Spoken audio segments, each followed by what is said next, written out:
Hi, everyone. I'm going to start with a gentle one. This one is called Being as Bird. Do you think if I were a bird, I would not answer, sworn to silence, a pact of only circling above?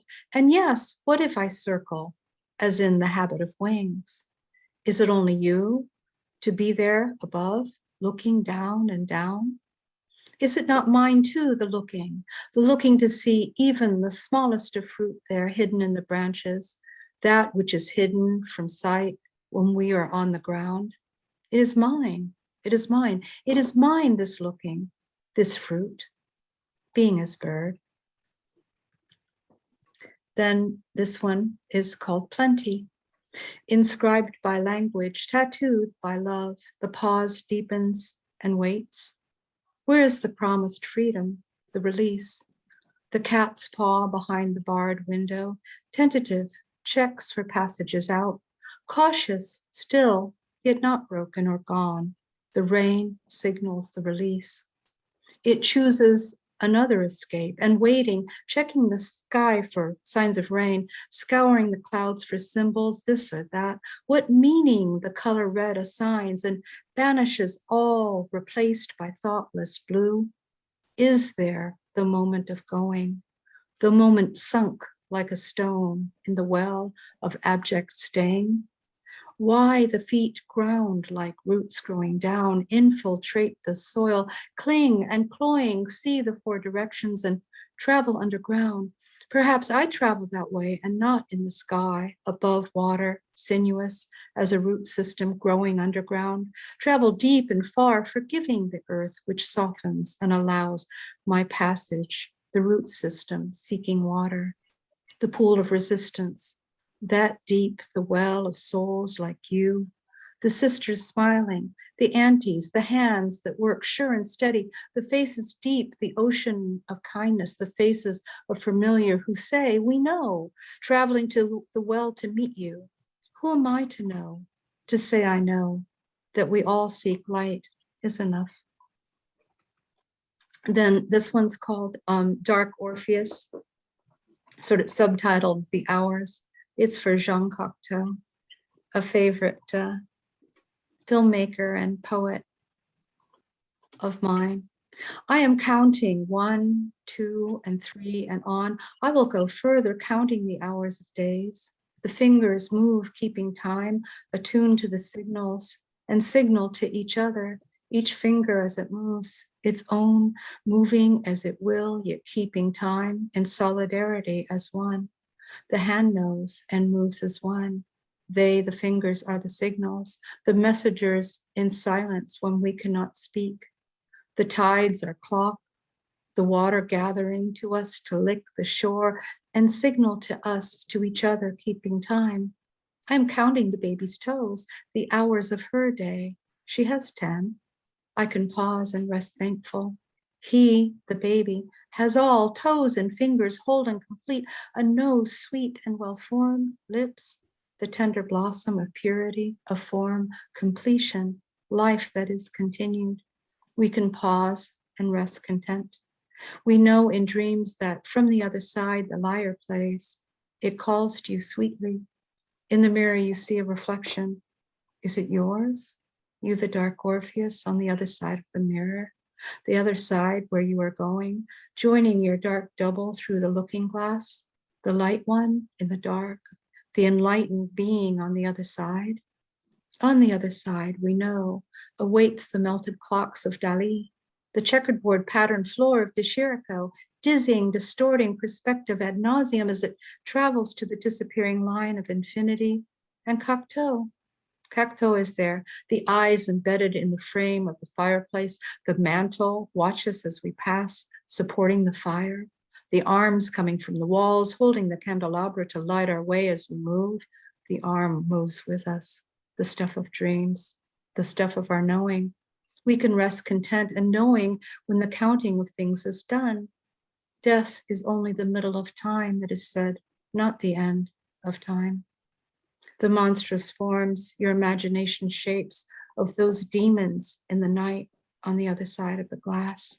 They call to you, the curious of us, the curious among us to go through and seek them.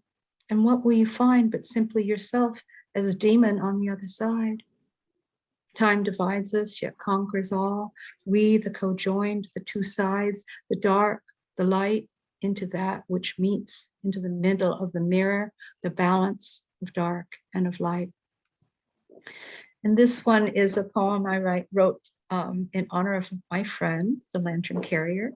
And it is this one's from last year. I was starting on another one, my dear friend, but the muse was talking to me incessantly today, and I was juggling 8 new poems coming in, so I just sort of put them aside for now. But this one from last year. Why you worry so, the bird said. You are there and need not be elsewhere. Why you worry, said the air. You are moved as we move, we the breezes, and dance with you. Why, said the snake, you move away from me so quickly, hesitant in my presence, when I will only twine myself around your ankles and swift embrace and leave you? If I kiss you, it will only be with one fang, only giving you that which you need, which will heal you, so that you walk and continue to walk your walk in grace. I will not strike you this time, not this time. I will let you go so that you can walk your walk on earth, and I walk. The ground says to me, I will hold you, and like Maya, with each step, each footfall, the lotus blossom will rise up to meet you as you walk, to kiss the soles of your feet so that you can go on in joy, blessed so by me, the earth and the lotus blossom which blooms. Go on, your journey here is not done. Your journey is not done, you will go on. You will meet many, said the bird, said the air, the snake, and the ground. You will meet many on your way who touch you and embrace, who linger in your heart and light your way. Those who light your way, you on your way. Blessings, lantern carrier. So this next one is called Desert Song. You became unsettled the moment you saw the birds. I don't know what it means. Is it a strange death, a foreboding that passed across your face like a cloud? Unsure of yourself, unsure of the longing in your heart or loss? Things not said, not understood, the longing painful as a plum stuck in your throat, too tart to swallow or spit out? Or is it just me looking too hard at you and not the birds or the sky? Not me paying attention to the soft wind, the steady warmth of the sun. Is it me or not me? I am never sure. As we walk together, our feet kick up the rough stones. The ground is brittle and hard worn out from not enough. Desert spikes, hidden from your step, will embed themselves in your soft feet if you walk wrong. Imagine something else. Imagine a softer place, a place where there is song, even at night, and the breezes blow. Join me there. I am not frightened. They begin, the birds, by flying fast, almost too fast, a line across our vision, a momentary absence of light. They double back, troubled, unsettled, but in formation. They stay together, and they leave, and leave, and leave.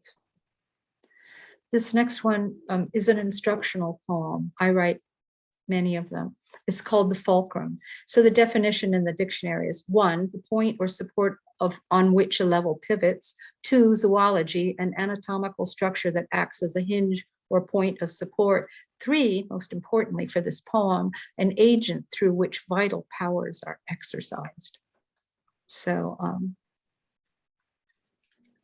when you are in the balance and you know this, and perhaps you move just a little bit, just slightly, it could throw you off just that much, throw everything out of balance, and you know this.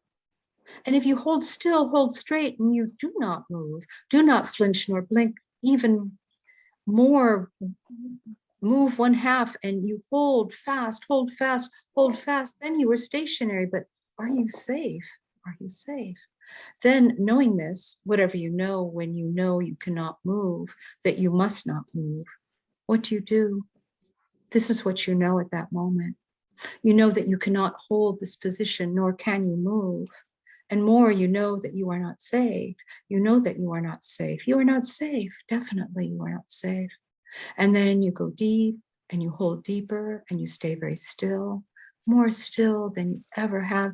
And you begin to hold so still that your breath becomes slower, so slow and slower that almost you are not breathing. And so still, the breath begins to stop. And breath stilled, finally, you play with the not more until there is no more. And then you must decide that now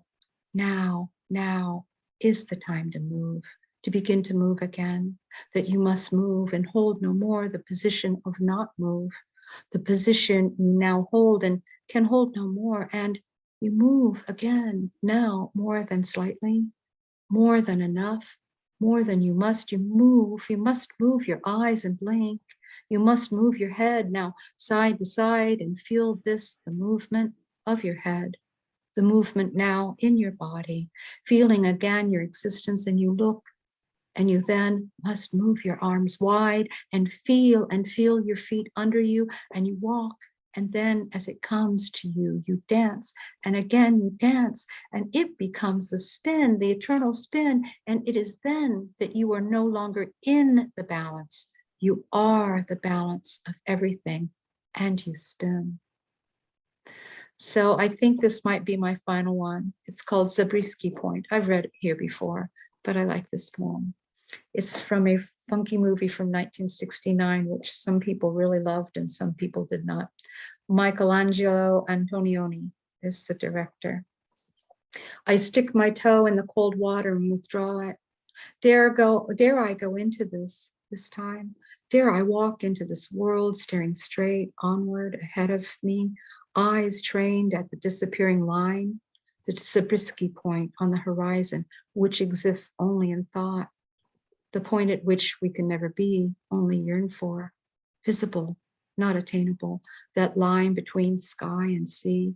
I walk across the uncertain sand, in the stride of water, the stones at my feet changeable and shifting, and me moving as the water moves, my body deepening into the water towards the moment, ready, yet not ready. I submerge, knowing and not knowing, perhaps remembering, embracing myself, the shock of involuntary waves, the shudders through the system, this unexpected rush of joy. How does this work? Of wonder, the risk, the chance, the decision, the almost of it. The body knows. It is not something that the mind wants to ponder, to consider, to embrace or reject.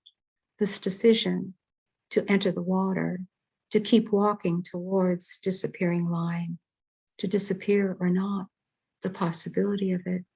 It is not mind that decides. It is spirit talking to you. The release of water, our element that we seek, the return to that from which we are made, what we come from, what we are. The molecules delight once more, uniting on the cellular level. I am water, changing in the moment, this moment, now, like ceremonial wine, making its shift into the sacred, and sacred submerged in that moment. I am at one, the mystery of the spirit co-joined with matter. So do I have any more time, or is that it? It's 16 minutes. Oh, I went over. Thank you. My time. Not a problem. Wow, thank you so much. We could briefly have a couple of comments on Lesley's work. By the way, I love the Orpheus trilogy by Jean Cocteau.